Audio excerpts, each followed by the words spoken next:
Well, hello once again, and welcome to my study on early church history. Thank you for joining me. I hope you've enjoyed what we've looked at so far. Today, we're going to continue looking at some of the background information that led to the early church. Last time, we talked about the Greek and the Roman world that came about, that the church grew out of. Now we're going to look at the Jewish world, and I'm actually on the wrong slide here. Excuse this. As you can tell, this is a very highly technical program. I'm obviously an expert at all of this. No, actually, I could barely figure out a way to get this to function. But either way, despite my lack of technical prowess, I hope that you are enjoying this class. So we're going to be looking again at backgrounds that led to the rise of the church, and we're going to be looking at the Jewish world today. So, and we're going to start several hundred years before the church comes about. So actually around 587, 586 BC. So when Israel was under exile. So we'll start by looking at the Jews under exile, because there are very important things that happened during this exile that are relevant to church history. So during this exile is when many scriptures were written, copied, and preserved. So the Jews had time to compile the Old Testament together, to write them down, to create copies of them, and it is through many of those copies and the copies that came from those copies that where we get our Old Testament. So the exile, while very destructive to the Jewish people in many ways, also preserved them. So it's an amazing thing how God can use things that seemingly are evil for an ultimate good. So anyway, let's see. So during the exile, the Jews really began to re-centralize their focus on God. So they began once again to circumcise. On the 8th day, they began to once again recognize the Sabbath and then recognize the oneness of God. That regained centrality, opposed to all the gods that they had gone after in the past that had failed them. They refocused their attention on Yahweh, the God of Scriptures, the God of Abraham, Isaac, and Jacob. So it was a time of instruction. It was a time of revitalization for them before the exile was officially ended under Cyrus in 338 BC. But before we talk about that, I want to spend just a minute to talk about there were Jews who did not return to Jerusalem or Judea after the exile or during the exile. The exile actually spread Jews out across the known world at that time, and that was called the diaspora. And that word diaspora means spreading. So there were Jews who were ethnically Jewish but went and lived in the world. They, of course, continued to practice their Judaism and establish synagogues and things like that. So, and that's another thing that happened during the exile. The synagogue was established as a place of study and worship throughout the world.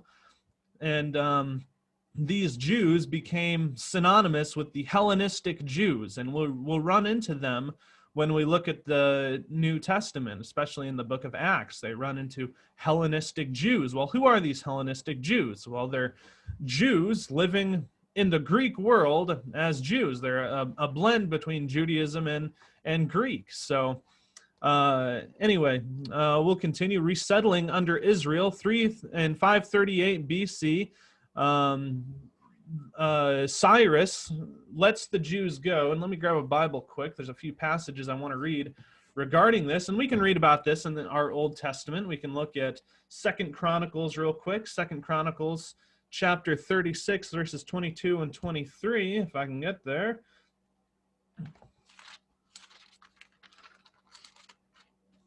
Second Chronicles 36, verses 32 and 33 tells us of this. 22 and 23, excuse me. So Now in the first year of Cyrus, king of Persia, the word of the Lord by the mouth of Jeremiah might be fulfilled. The Lord stirred up the spirit of Cyrus, king of Persia, so that he made a proclamation throughout all his kingdom and put it in writing. Thus says Cyrus, king of Persia, the Lord, the God of heaven, has given me all the kingdoms of the earth, and he has charged me to build him a house at Jerusalem, which is in Judah. Whoever is among you of all his people, may the Lord his God be with him. Let him go up. So, and we also read of this in Ezra, the very next book, Ezra chapter 1, verses 1 through 4. In the first year of King Cyrus, king of Persia, that the word of the Lord by the mouth of Jeremiah might be fulfilled, the Lord stirred up the spirit of Cyrus, king of Persia, so that he made a proclamation throughout all his kingdom and also put in writing. Thus says Cyrus, king of Persia, the Lord, the God of heaven, has given me all the kingdoms of the earth and has charged me to build him a house at Jerusalem, which is in Judah. Whoever is among all of his people, may his God be with him, and let him go up to Jerusalem, which is in Judah, and rebuild the house of the Lord and God of Israel. He is the God who is in Jerusalem. And let each survivor in whatever place he sojourns be assisted by the men of his place with silver and gold and goods and with beasts besides freewill offerings for the house of God that is in Jerusalem. So up until this time, Israel had been exiled. That's when these things were being established. Scriptures were being copied. They were being reoriented to God. They were being reoriented towards their covenant promises and Sabbath worship, circumcision, all these things. The synagogue was established because, well, there was no temple, obviously, but they still sought to study and worship in these synagogues. And so, yeah, we read that they eventually resettle Israel under Cyrus. And this happened in 538 BC when that edict was passed. We can read about it in Ezra and Nehemiah. The temple of Jerusalem was eventually rebuilt. The walls were rebuilt. We can read Ezra and Nehemiah to get the details on that. So the year that the temple was rebuilt was around 515 BC, and the walls around 437 BC. And something else to make note of, Hebrew was replaced by Aramaic as the main language. So the Jews are taken into Babylon, Cyrus takes over, and the language, there was a shift in language, and the language shifted to Aramaic, and many of the Jews even knew Koine Greek, so the common Greek of that day. So that is why the New Testament times you hear of the Jews speaking in Aramaic. So, and that explains it, because they were exiled and they adopted the language of their exile. And many of them knew Koine Greeks, and so from the spreading of Alexander the Great. So, let's see here. I'll make a note in the next slide on Alexander the Great and the Jews. We may ask, how did Alexander interact with the Jews? Because last time we talked about how Alexander basically took over the whole world, and that the whole known world, that area around the Mediterranean, and that would include Israel. So what happened when Alexander encountered them? Well, we'll talk about that. But first, let's talk about the Maccabean revolt. And if you have a Catholic Bible on hand, you can look up the first and second Maccabees, get an idea of what happened here. But long story short, there was a ruler, Seleucid. He was a Seleucid ruler, Antiochus IV, who reigned from 175 to 163 BC. He eventually came and plundered the temple in 168 BC, prompting a Jewish revolt. So in response to the revolt, he captured the city of Jerusalem, and in the temple, he sacrificed a pig to Zeus. He outlawed Judaism and he persecuted the Jews. And this act was the abomination of desolation that Daniel talks about. When you see the abomination of desolation, well, that's the hog, the unclean animal being sacrificed to Zeus, a pagan god, in the temple. So anyway, in response to this, a Jew named Judas, called Maccabeus, which means the hammer, led a revolt and was supported by Jews who had fled and by a pious sect of Jews who advocated for the traditional Jewish values and were against Hellenism. So the conservative Jews of the day, the ones who didn't like all the new things that were coming, and they all came together under Judas Maccabeus and led a revolt against Antiochus IV. So Judas and his forces captured Jerusalem, recaptured it in 164 BC, and reestablished Jewish worship in the temple. And this is where the Jewish holiday Hanukkah comes from. So again, not going to get too deep into it. If you want to know more about it, look up the book of First and Second Maccabees. So read those, check them out. Next is independence under the Hasmonean dynasty. So the Jews, for a time after this, enjoyed some independence. So there was a Syrian garrison that was in Jerusalem that was eventually expelled through the efforts of a guy named Simon and his brother Jonathan in 142 BC. Simon, because of this, was heralded as ruler and high priest in 140 BC. And through the efforts of his son, John Hyrcanus, the Syrian influence in Jerusalem was ended. So they kind of kicked out the Syrians in their day. And the dynasty established was called the Hasmonean dynasty, where John Hyrcanus and his son Alexander Jannaeus took control of Palestine and compelled their residents to convert to Judaism. So they took over Israel with an iron fist, compelled those living there in the day to convert to Judaism. And this will be important when we look at the New Testament backgrounds, because Herod, we all know who Herod is. Well, part of this explains where Herod came from, and we'll get there.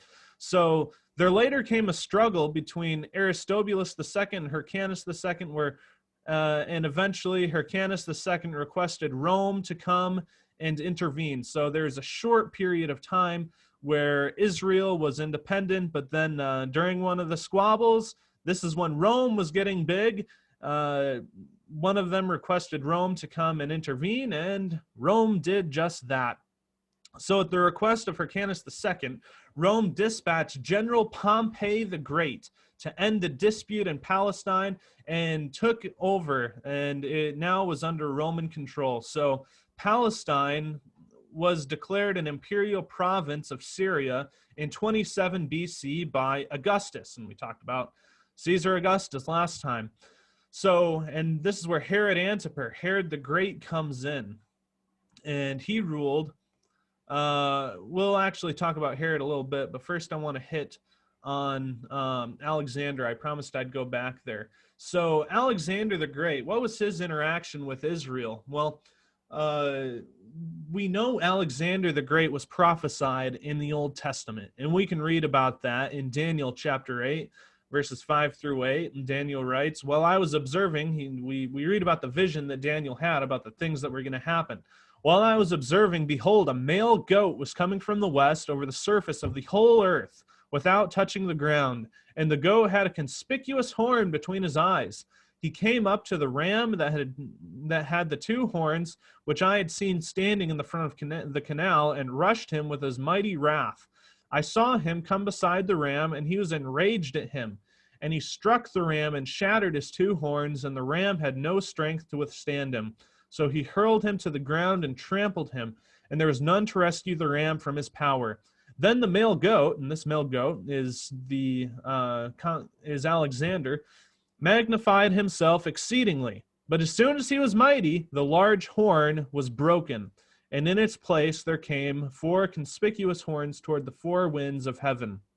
So the big goat, he magnified himself exceedingly, but then as soon as he was mighty, as soon as he had pretty much taken over the whole world, there were no battles left for him to be won. Alexander died at a really young age, so he really didn't enjoy that reign very much. The big horn was broken, and then 4 conspicuous horns rose up in his place, and the kingdom of Alexander was divided between 4 different rulers, and we mentioned that last time. So, and Daniel, it's explicit here what he's talking about. So the shaggy goat represents the kingdom of Greece, and the large horn that is between his eyes is the first king. So Alexander the Great. Anyway, it continues to mention him. So Daniel 11, verses 2 through 4. And now I will tell you the truth. Behold, 3 more kings are going to arise in Persia. Then a fourth will gain far more riches than all of them. As soon as he becomes strong through his riches, he will arouse the whole empire against the realm of Greece. And a mighty king will arise, and he will rule with great authority and do as he pleases. So the Jews, this was written while the Jews were in exile. They knew about this. They knew that this was coming. Of course, unbelieving scholars will say that Daniel had to have been written sometime afterwards, but there's no reason to believe that, and unless, of course, you're an unbeliever. But anyway, Alexander is actually mentioned in Jewish history, in particular in the writings of Josephus. And we'll talk a little bit more about Josephus later, but Josephus was a Jewish historian who lived shortly after the time of Christ. So he lived around, shortly after the time of Christ. He was alive during the destruction of the Jewish temple in 70 BC, and he recorded a history of the Jews. And he actually mentions Alexander. I just want to read a little bit about what he says. I'm reading out of the complete works of Josephus, translated by William Whiston. So this one right here. So if you want to check it out, you can check it out. But I'm sure you can also find Josephus online for free. He's almost definitely public domain. There are probably several translations out there that you can find, but this is one that I've enjoyed. So I'll be reading out of the Antiquities of the Jews, chapter 8, start in section 4. So now Alexander, when he had taken Gaza, made haste to go up to Jerusalem. And Judea, the high priest, when he heard that, was in agony and under terror, as not knowing how he should meet the Macedonians, since the king was displeased with his foregoing disobedience. He therefore ordained that the people should make supplications and join with him in offering sacrifices to God, whom he besought to protect that nation, and to deliver them from the perils that were coming upon them. Whereupon God warned him in a dream, which came upon him after he had offered sacrifice, that he should take courage and adorn the city, and open the gates, that the rest appear in white garments, but that he and the priest should meet the king in the habits proper to their order, without the dread of any ill consequences, which the providence of God would prevent. So I'm going to move forward a little bit to section 5. And when he understood that he was not far, when he, Alexander, was not far from the city, he, the high priest, went out in procession with the priests and the multitude of citizens. The procession was venerable, and the manner of it different from that of the other nations. So they decided, well, nothing is stopping Alexander, so we may as well open the doors and try to meet him peacefully.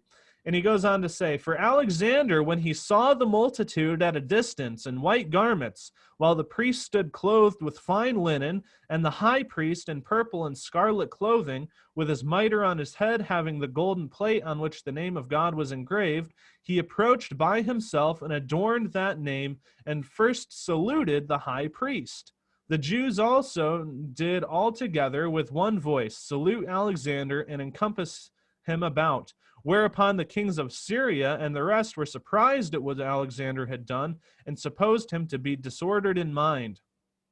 However, Parmenio alone went up to him and asked him how it came to pass that when all others adored him, that he should adore the high priest of the Jews. So remember, Alexander gets there and he prostrates himself to the high priest of the Jews, to whom he replied, I did not adore him, but that God who hath adored him with that high priesthood, for I saw this very person in a dream, in this very habit when I was at Dios in Macedonia, who, when I was considering with myself how I might obtain the dominion of Asia, exhorted me to make no delay, but boldly pass over the sea thither, for that he would conduct my army and would give me dominion over the Persians. So,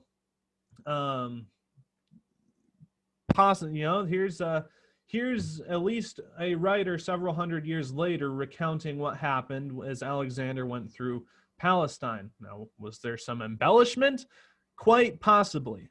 But it's interesting. There's at least probably a grain of truth to some of this. So quite interesting. I'll continue reading just this another section. And when he had said all this to Parmenio and had given him the high priest his right hand, the priests ran along by him, and he came into the city. And when he went up into the temple, he offered sacrifice to God according to the high priest's direction, and magnificently treated both the high priest and the priests. And when the book of Daniel was showed him, wherein Daniel declared that one of the Greeks should destroy the empire of the Persians, he supposed that himself was that person indeed, and that when he would, and as he was then glad, he dismissed the multitude from the present. But the next day he called them to him and bade them ask what favors they pleased of him. So he obviously, at least in Josephus' mind, in his understanding and from whatever resources he had, Alexander came to Israel and to Jerusalem peacefully. He was met by a mass of people, and Alexander had even had a dream that he would come across that high priest, and he even sacrificed to God in the temple. Again, this very easily could have been embellished. They didn't have the resources that we had back then, but something to take note of. So I just thought it was kind of interesting. Anyway, back to the subject at hand. We're going to look at Herod the Great. So we remember Rome had come. They had taken over Jerusalem. General Pompey is the one who did that at the request of Hyrcanus II. So General Pompey came, and in 27 BC, it was declared a province of Syria by Augustus. And then Herod Antipater, so Herod the Great, was appointed as king of Judea, and he ruled from 37 to 4 BC. So Herod was appointed largely due to his father Antipater's influence. His wife, Miriam, was a member of the Hasmonean family, and we remember the Hasmonean dynasty. They were the ones who ruled Israel during the time of its independence, and they're the ones who compelled the land to convert to Judaism. And because he was married to a member of the Hasmonean dynasty, this led to some authenticity in his rule. So he was a Jew by his grandfather's conversion, though he did not practice the faith. His grandfather was one of those compelled to become a Jew under the Hasmonean dynasty. So there was at least some legitimacy. It would, at least in his own mind, and maybe in some of the minds of the Jews, there would at least be some legitimacy to his rule. So this is the same Herod that attempted to have Jesus killed shortly before his birth in Matthew chapter 2. So this is the Herod that we meet in the Bible. So Herod was a Jew by his grandfather's conversion, much to the chagrin of the Jews. By blood, though, he was an Edomite, so a son of Esau by blood, but by faith, at least on paper, he was Jewish. So Herod was famous for his many building projects, including an overhaul of the Jewish temple, making it one of the most remarkable structures ever built. And we'll talk about that temple a little bit. So he had the second temple torn down and greatly expanded the Temple Mount. So this is one of the reasons he's called Herod the Great, because of his many great building projects, not necessarily because he was a great ruler or a great moral man or anything like that, but his building projects were undoubtedly impressive. So rabbinic literature has said that Herod's temple was the most majestic building you could find just about anywhere. Some of the rabbinic literature said that he who has not seen Herod's temple has never seen such a beautiful building. And this was the temple that was around during the days of Jesus. This is the temple that Jesus would go to. So This is the temple that the disciples would point out to Jesus and say, look at these wonderful stones. And of course, this is the same temple of which Jesus said, not a single stone will be left on the other. So this is the temple that would eventually be destroyed in 70 AD. But while it was there, incredibly impressive structure. So along with his temple, he also built the fortified palace in Jerusalem. He built the fortress in Masada and numerous theaters, baths, and amphitheaters. So he really Romanized the region with all these Roman structures. He also built up the city of Caesarea, which would become the Roman capital of Palestine. So again, as I said, this is the Herod of Matthew chapter 2 who attempted to have Jesus murdered. And here's an illustration of his temple, just a massively impressive structure. Court of the Gentiles, here's the holy place, the fortress that was attached to the temple. Massive, massive structure. So anyway, despite bringing stability to the region, Herod was an incredibly evil man. His attempted slaughter of Jesus was just kind of the point of the spear. If that's all we know him from, well, I'm about to show you just how wicked Herod really was. Herod had everyone who might have a claim to his throne killed. And this included many people. He attempted to have Jesus killed because he believed Jesus was a threat to his rule. And he had more, and when he missed out on Jesus, he had all the children 2 and under, all the young males 2 and under killed, hoping that he would catch Jesus in that. So, but along with those infants, he also had his brother-in-law, Aristobulus, killed. So Aristobulus was the high priest at the time, and Herod had him drowned, trying to make it look like an accident. He had him drowned in the palace swimming pool. And Herod, though he was tried, was eventually exonerated through bribery, through his own charm, and he also threatened to kill his wife if he did not get exonerated. So that's how he goes. He arranged to have his own brother-in-law, Hyrcanus, killed in battle.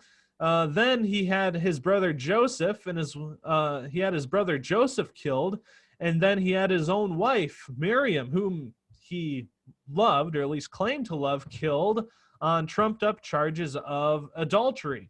So he had Joseph and his own wife killed on false charges of adultery. He was never able to live with the decision to kill his wife, and this helped drive him into insanity.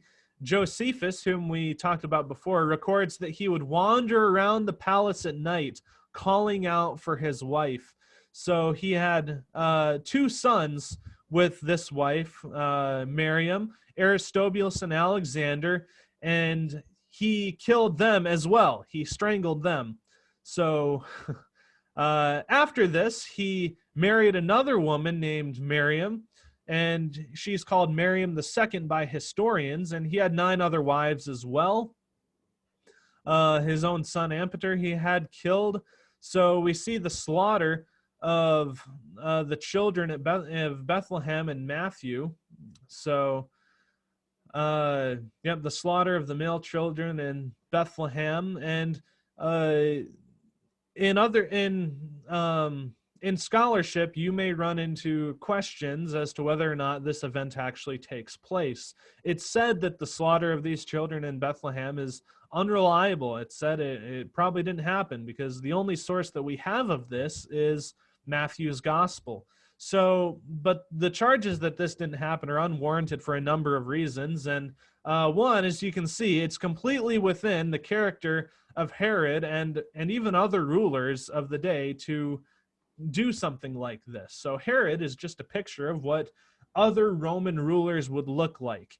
Herod was not unique in his wickedness. So you really couldn't put the idea of him doing this past him. So there were many other slaughters that would have happened during that day under other rulers that wouldn't have documentation.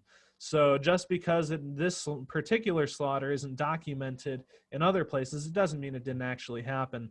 So Romans, we can also see that Romans placed really little value on human life, especially the lives of non-Romans. Heads of families could even take the lives of their own children at will until they reached legal adulthood at 13 years old. So to kill children 2 and under, that it's no surprise that didn't make the headlines, especially in the Roman world. That's nothing to them. That, and we also need to look at the population of Bethlehem, which at that time was likely less than 1,000 people. So statistically, it's likely that there were probably only around 15 or 20 boys under the age of 2. And because of the small number, it's very unlikely that anyone would have paid much attention to this slaughter. So we see wicked man. The Bible points to his wickedness and talks about it. So, whoops. Technical difficulties. All right, pay no attention to... All right, here we go. Hit the wrong button. Sorry about that. As you can see, I'm a professional. So anyway, we'll finish talking about Herod. Herod spent his final years sick and weak and weary and going out of his mind. He was a nut job, obviously. One of the last acts was putting down a revolt. It's no surprise that people would have tried to revolt against him and get rid of him. He's a evil, horrible, wicked man, and one of his last acts was putting this revolt down. So Herod presided over the trial of those who attempted to revolt against him, and on the same day of the trial, he put his own wife, his first wife, Doris, or the son of his first wife, Doris, Antipater, to death for treason. So along with those he trialed for treason, he also killed another one of his children. And then 5 days later, Herod died because Herod, and get this is just, if you weren't convinced of how twisted Herod was quite yet, get this, because Herod believed that no one would mourn him at his death. He also ordered the assassination of several popular public figures to be carried out after he died, so the whole city would still mourn. So even in death, he still tried to carry out another wicked act. So fortunately for them, his successors refused to carry out this command, and there probably wasn't anyone who was sad to see Herod go when he finally died. However, Herod did leave a legacy behind. You would think he wouldn't have any children left, but there were children who eventually took over his kingdom. So we'll look at the Herodian dynasty. The kingdom was actually split up between 3 of his sons, Archelaus, and we run into all 3 of these guys in the Bible. So Archelaus is the first guy we'll talk about. So he took over most of his father's province after his death, excluding Galilee. So this yellow portion, if you're looking at the slideshow, this is what Archelaus took over. So the majority of it. He attempted to have a more kind and gentle rule than his father did, despite the fact, because he knew so many Jews hated him. But despite this, he had 3,000 Jews killed on his first year in the throne to suppress a suspected rebellion. So, and it was out of fear that of Archelaus that Joseph chose to raise Jesus in Nazareth of Galilee. So Herod, his dad, dies, and Joseph knows, okay, it's safe to go back, and they go up from and the family goes up from Egypt. But because Archelaus is ruling, and because apparently he's not that much better than Herod, of course Joseph would fear for his son's life, so they go up to Galilee.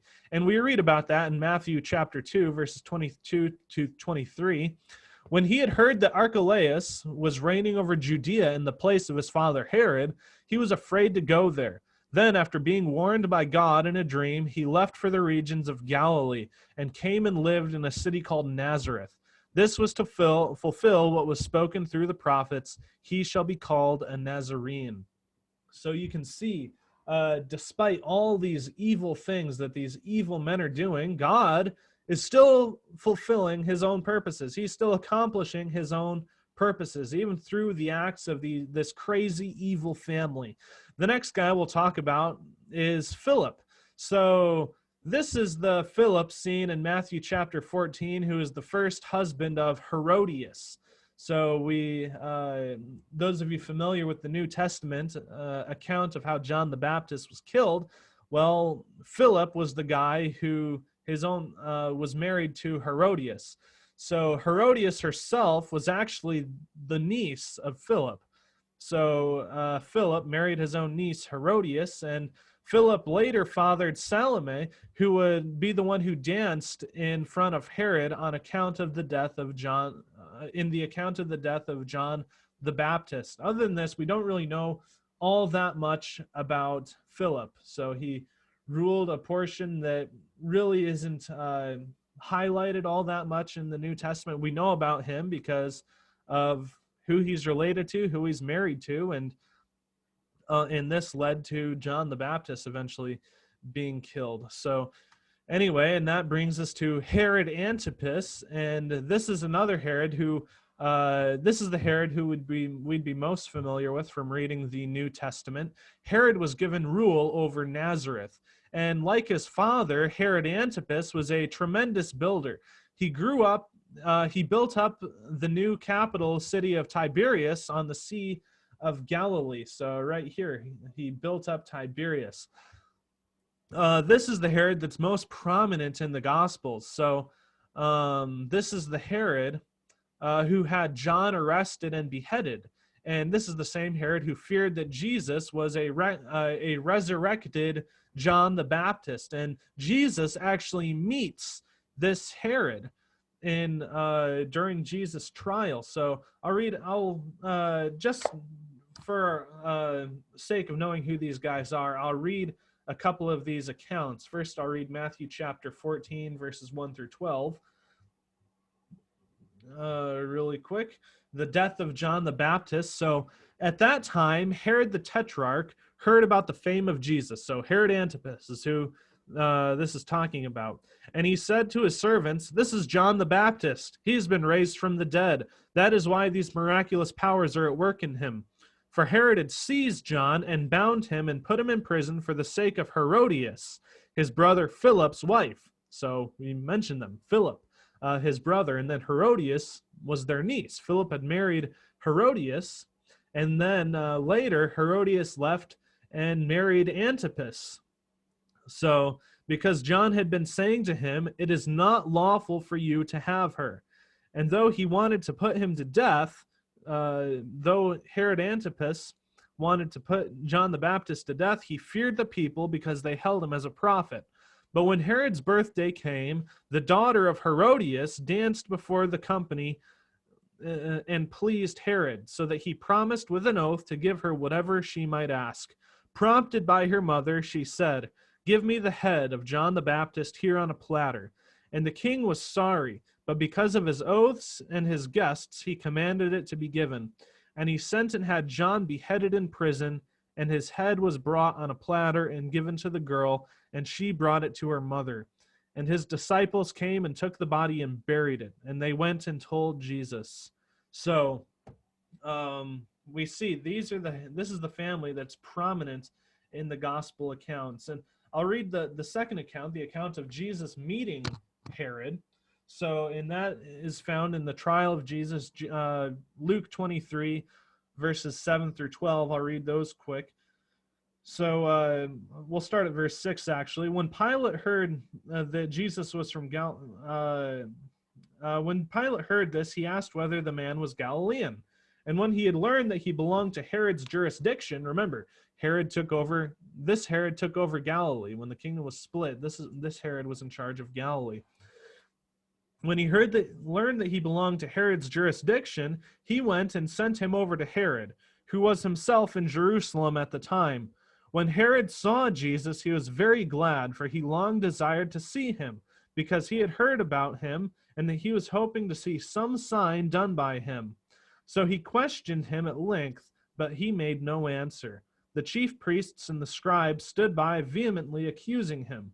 And Herod with his soldiers treated him with contempt and mocked him.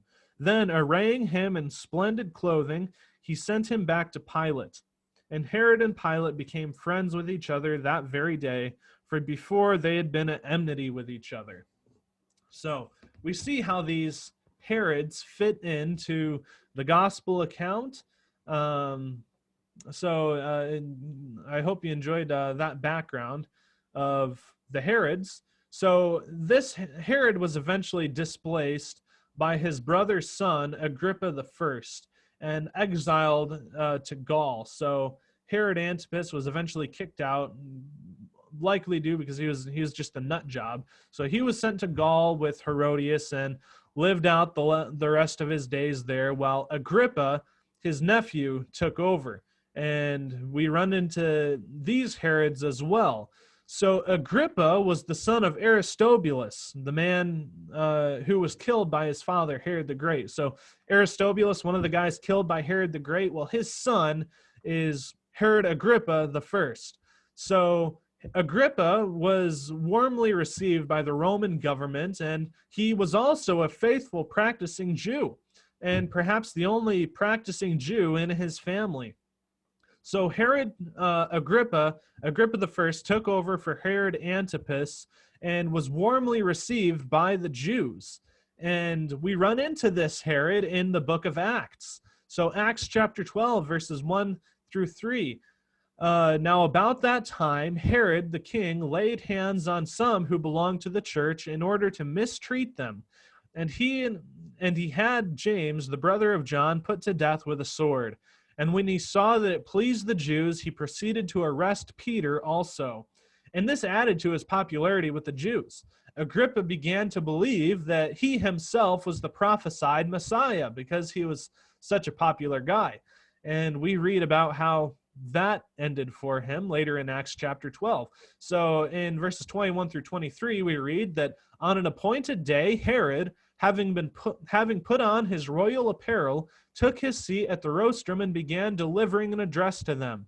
And the people kept crying out, "The voice of a God and not of a man." And immediately an angel of the Lord struck him because he did not give God the glory, and he was eaten by worms and died. And the account of his death is actually recorded by Josephus as well. We mentioned Josephus. So, and I want to read just that brief section. So Josephus writes that now when Agrippa had reigned 3 years over all Judea, he came to the city Caesarea, which was formerly called Strato's Tower. And there he exhibited shows of honor of Caesar, upon his being informed that there was a certain festival celebrated to make vows for his safety. At which festival a great multitude was brought together of the principal persons, and such as were of dignity through his province. On the second day of which shows he put on a garment made wholly of silver, and of a contexture truly wonderful, and came into the theater early in the morning, at which time the silver of his garment being illuminated by the fresh reflection of the sun's rays upon him, shone out after a surprising manner, and he was so resplendent as to spread a horror over those who looked intently upon him. And presently his flatterers cried out, one from one place and one from another, though not for his good, that he was a god. So Herod, on this day of the festival, puts on a silver garment, and the sun is coming up, and it shines on that garment perfectly, and he glows. And everyone cries out that he is a god. And then they also added, "Be thou merciful to us, for although we have hitherto reverenced thee only as a man, yet shall we henceforth own thee as superior to mortal nature." They spoke in King James back then. So upon this thing, the king did neither rebuke them nor reject their impious flattery. But as he presently afterward looked up, he saw an owl sitting on a certain rope over his head, and immediately understood that this bird was a messenger of ill tidings, as it had once been a messenger of good tidings to him, and fell into the deepest sorrow. A severe pain also arose in his belly, and he began a most violent began in a most violent manner.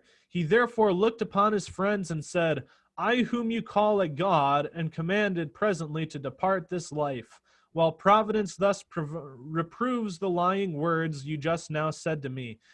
And I, who was by you called immortal, and immediately to be hurried away by death.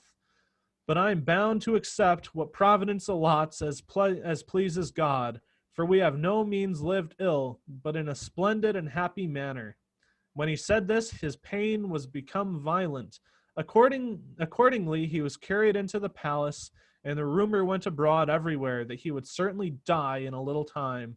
But the multitude presently sat in sackcloth with their wives and children after the law of their country, and besought God for the king's recovery. All places were also full of mourning and lamentation. Now the king rested in a high chamber, and as he saw them below lying prostrate on the ground, he could not himself forbear weeping. And when he had been quite worn out by the pain in his belly for 5 days, he departed this life, being in the 54th year of his age, and in the 7th year of his reign. So, a fitting end for the man who received praise that he was a god. Now, this isn't the only Herod that we run into in the book of Acts. We also run into Agrippa II. So we run into this guy in Acts chapter 25 and 26. So he takes over for his father, Agrippa I, a few years after his death. Herod, Agrippa II, was also popular among the Jews, though he didn't practice his faith with sincerity, rather out of political expediency.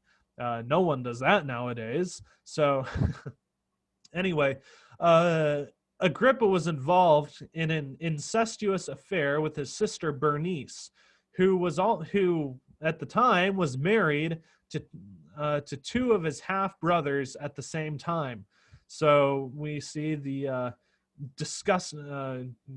he continues the family legacy of just being a disgusting individual. So this is the Herod Agrippa whom Paul stood trial before in Acts chapter 25 and 26.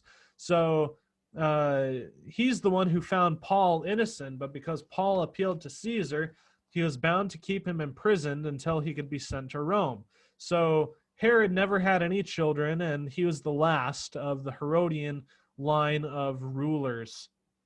So this is the Herod who actually met Paul, had heard the gospel presented to him.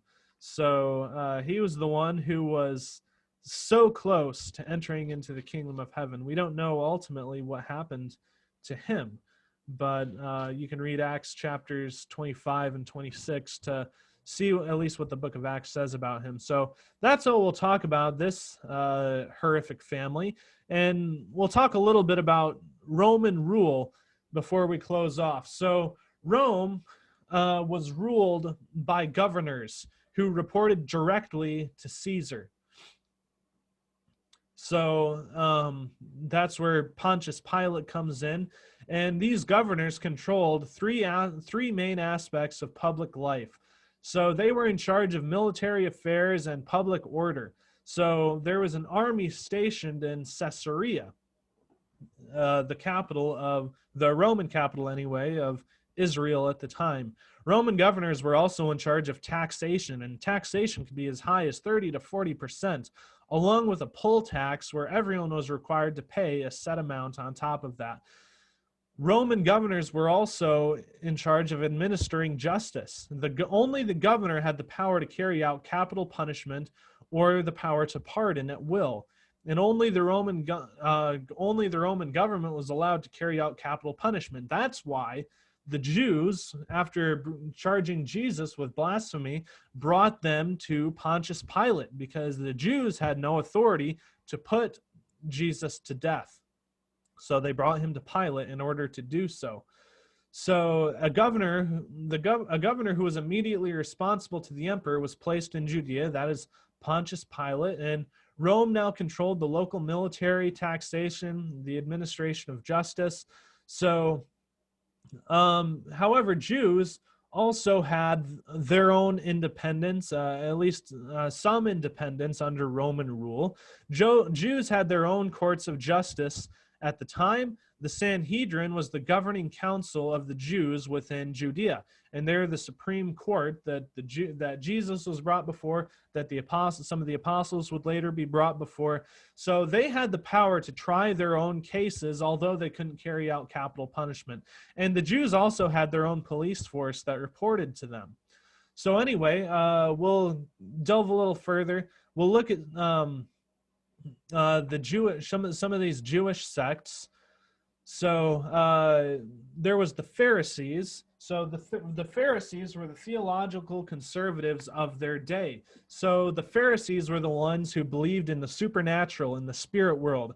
They're the ones who believed in the resurrection, as opposed to the Sadducees, who we'll talk about later. The Pharisees accepted the entirety of the Old Testament canon. They believed that the Roman occupation was a judgment from God. So the Pharisees were the ones who strived for both independent and national submission to the will of God. So they were the largest and most influential religious group in Judea. They're also the most popular religious group in Judea. The word Pharisee itself literally means separated one or pure one, referring to the high moral code of conduct that they had. So Sadducees, on the other hand, were the theological liberals of the day. So they were almost the opposite of the Pharisees. The Sadducees did not believe in the resurrection of the dead. They didn't believe in angels. They didn't believe in the supernatural. The only books of scripture that they held to was the first 5 books. So the Pentateuch, they only believed that Genesis, Exodus, Leviticus, Numbers, and Deuteronomy were scripture, were authoritative. The rest, not so important. So they were a minority party among the Jews, but they were the party in power in Jerusalem. So they were the ones who were the most friendly with the Roman government, and that ensured that they had the most control. So almost all of the Sadducees were priests and aristocrats. So they're the ones who ruled the temple. They're the ones who ruled the Jewish government. And a third group we'll talk about, we don't run into these guys as much in the New Testament, but there's the Essenes, so the word that literally means healer. So this was a separatist community that broke away from ordinary Jewish life. It's estimated that there were about 4,000 of them altogether, and they had a community that was at Qumran, north of the Dead Sea. And these guys are important for us today because these are the guys that buried the Dead Sea Scrolls, that great archaeological find several decades ago, the Dead Sea Scrolls. Well, these guys are responsible for it, the Essenes. So these guys were kind of precursors to the monastic movement in the church. So they were the separatists. They're the ones that stayed away. They had no private property. They shared everything in common. The Essenes were celibate. They devoted much of their time to studying and copying scriptures. Again, leads to the Dead Sea Scrolls. So they expected God to ultimately intervene in history through one or more messianic figures. And there were some who believed that John the Baptist actually had contact with the Essenes or were influenced by this group of people. John the Baptist, who lived out in the wilderness, it's entirely possible that he ran into these guys and interacted with them. So I want to read something real quick from what Josephus says regarding these groups. So we'll kind of put them in a nutshell with the writings of Josephus. There are three schools of thought among the Jews known as the Pharisees, Sadducees, and Essenes. The Essenes have the strictest way of life. Jews by birth, they have a strong sense of brotherhood with each other. They shun the seeking of pleasure as a vice and praise self-control and the mastery of one's passions as virtue. They reject marriage and choose the children of others while they are still young and teachable, training them to live as Essenes. They do not actually wish to do away with marriage as the method of increasing the human race, but fear the sexual immorality of women, being convinced that no woman ever remains faithful to one man. They despise money and are communists as far as property is concerned. No Essene has more than any other. When men join their sect, they have to give up all their property with the common ownership of community, so that you will not see among the Essenes either degrading poverty or excessive wealth.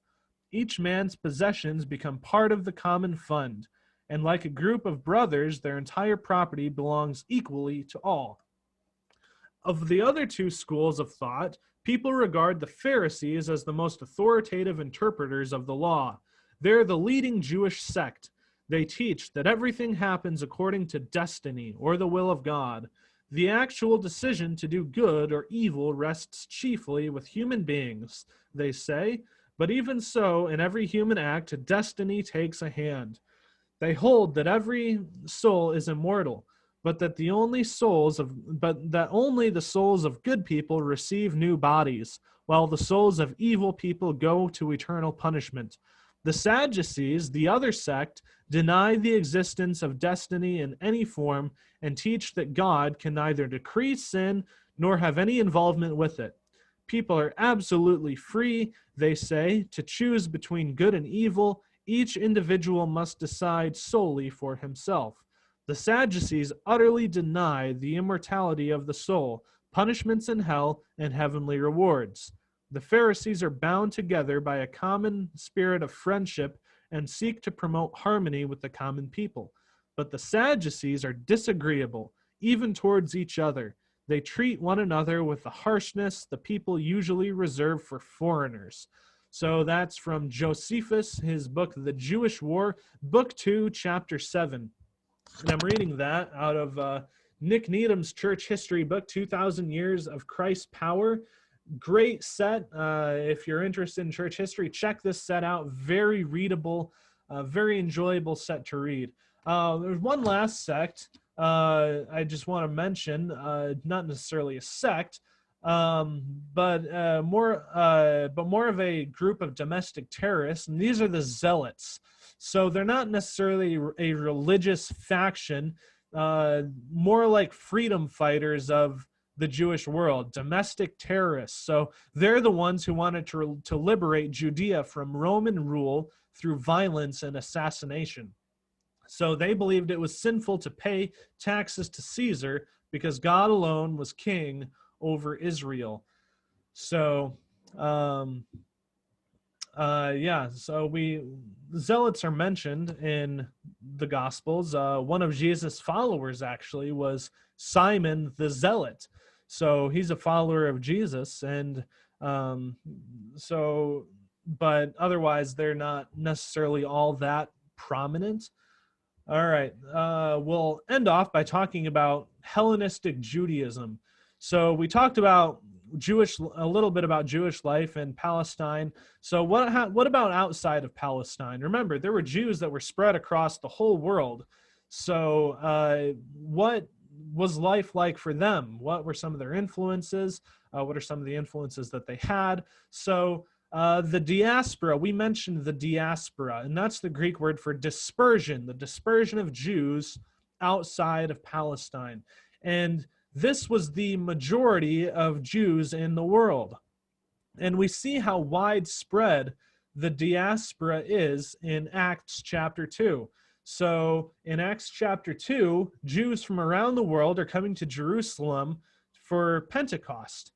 And it's mentioned all the different locations that Jews came from, all the different locations and languages that were spoken in Acts chapter 2. Real quick, let me find it. So we remember the day of Pentecost, they all come out speaking in different languages. And the Jews are asking, how is this possible? And how is it that we hear each of us in our own native language? Parthians and Medes and Elamites and residents of Mesopotamia, Judea and Cappadocia, Pontus and Asia, Phrygia and Pamphylia, Egypt and parts of Libya belonging to Cyrene, and visitors from Rome, both Jews and proselytes, Cretans and Arabians. So we see that the Jews were spread out across the entire Mediterranean world at the time. And there were very large Jewish communities in some of these cities, especially in Alexandria, Antioch, Ephesus, and Rome. And they had a big impact in the spreading of the gospel when the gospel eventually came to these cities. So these cities, these Jewish cities, eventually became giant Christian hubs as well. So those Jews living who were dispersed, they typically secluded themselves and lived in their own areas of the city. So they had their own dietary laws that prevented them from eating with Gentiles, and they were typically unpopular among the Gentiles because of this. They seemed to them to be antisocial. One of the big things that they had an influence on was the writing of the Septuagint. Now, the Septuagint literally means 70, and what it's referring to is the Greek translation of the Old Testament. And this was likely compiled by Hellenistic Jews living in Alexandria. That word 70 comes from the myth or the legend behind the writing of the Septuagint, or the translation of the Septuagint. So the story is that 70 Jewish scholars all got together with their Hebrew Bible, and they sought out to translate it into Greek. And the story is these 70 guys all went to their separate rooms, translated the Old Testament into Greek, and when they all came out, all of the translations were identical to each other. Now, we know simply by looking at Greek manuscripts and things like that that that's not the case, but that's kind of the legend that went behind it, and that's where it gets its name, the Septuagint. So the Septuagint is the Greek translation of the Old Testament. Most of these Jews living in the diaspora spoke Greek. If not a primary language, it was at least a secondary language, because the language spread throughout the world. It was kind of like the English of our day. Pretty much everyone knows it, at least in Western society. Pretty much everyone knows English, and if they don't have it as their primary language, they have it as their secondary language. That was Greek in those days. So, of course, they would have a copy of the Bible in their own language, and that led to the writing of the Septuagint. So, literally means 70, and the Septuagint is the Greek translation of the Old Testament. And when you see this, if you're looking at the slideshow, this LXX, that's Roman numeral for 70. So that refers to the Septuagint. So the Septuagint contained the Old Testament, but it also contained deuterocanonicals, so other writings that were written in between the writing of the Old Testament and the time of Christ. So these were other writings that were written, not recognized by the Jews as canon, but because they were seen as valuable, they were included in the Septuagint. And this, the Septuagint, became the Bible of the early church. This was the Bible that the apostles used. When we're reading in the New Testament, 99% of the time when we read a quote of the Old Testament, that's a quote taken from the Septuagint. So that's why we might run into different wording when we read a quote of the Old Testament in the New Testament, because it's taken from a translation of the Old Testament, a translation into Greek that the apostles used and quoted from. And the Septuagint was the Bible of the early church. This was the Bible. If someone would say the scriptures in the early church, instantly in their mind would come the Septuagint. So anyway, it also contained the Deuterocanonicals, and we'll talk a little bit about that in a later class. This would be important when it comes to determining what the Old Testament canon actually is, because there's differing opinions on that today.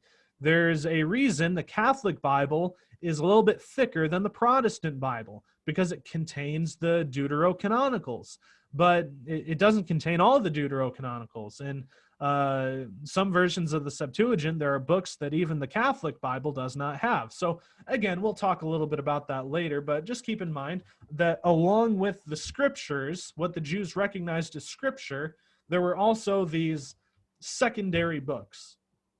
So the dispersion brought about a blending between Hellenism and Judaism. And we see that kind of in the culture. We look at the writings of Philo, and we see that Philo attempted to blend some of the Old Testament and Gentile philosophies. So he attempted to combine the concept of God's word with the Greek idea of logos, or reason. So he tried to blend the cultures together. And this created a concept similar to the New Testament teaching on Christ. In the beginning was the Word, and the Word was with God, and the Word was God.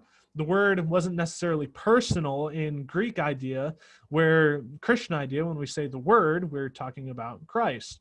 So some early Christians, because of Philo, a Jew, a very influential Jew who was a contemporary of Jesus and the apostles, no indication that they ever crossed paths or anything like that. But because of Philo attempting to blend this idea of the Logos and the Word of God, some early Christians believed that he was actually a Christian, that he had become a Christian, though there is no evidence of this. So there were also Gentile converts to Judaism, and they took on a technical term called God-fearers. So there were Gentiles who believed in the Jewish. So anyway, before we get that, Gentile converts to Judaism, and we see from the words of Jesus that the Pharisees would proselytize Gentiles. You travel over land and sea for one proselyte, and you turn him into twice the son of hell that you are. So there would be Jews or Gentiles who could become Jews. But there's also this class of Gentiles who did not become Jews, but who believed and feared the God of Israel. And they became this class of people called the God-fearers. Now, that is a technical term, and that's a term that we run into, especially in the book of Acts. So these were Gentiles who appreciated the God of Judaism, but they didn't participate in some of the ceremonial aspects of Judaism, such as circumcision or dietary laws. So they would look at the God of the Old Testament, they would say, yep, he makes sense. This is the God of the universe, but that circumcision thing, not so interested in that. And we see in the book of Acts that there was a centurion who we see in the book of Acts, Cornelius the centurion was called a God-fearer. Now that's a technical term. He was a Roman, a centurion, but he believed in the God of the Old Testament, and he attended synagogue. And we see these God-fearers attending synagogue and things like that throughout the book of Acts. Anyway, that is all we will do for today. I'm not even sure how long this video is, but I hope you've enjoyed the lecture so far. Next time, we'll talk about apostolic Christianity. We don't need to worry about the review. Well, you can look at the review questions at home if you want. What was the religious title of the Roman Empire, or of the Roman emperor? We remember the Pontifex Maximus. What was the official language of the Roman government? So kind of a tricky question. Remember, Greek was the most widespread language, but Latin was the official language. Who is General Pompey? Well, he's the Roman general that took over Palestine before the time of Christ. So which Herod had James killed and Peter arrested in Acts chapter 12? We went through that giant list of Herods, and that was Herod Antipas the First. So, and then what were the four prominent sects of Judaism in the time of the New Testament. So we have the Essenes, Pharisees, Sadducees, and the Zealots. Anyway, next time we'll talk about apostolic Christianity. We're starting to get into church history. Yes, 3 lessons in, and we're finally going to get to church history. But I hope you've enjoyed the lectures so far. I've enjoyed giving them. It's fun to go over this information again.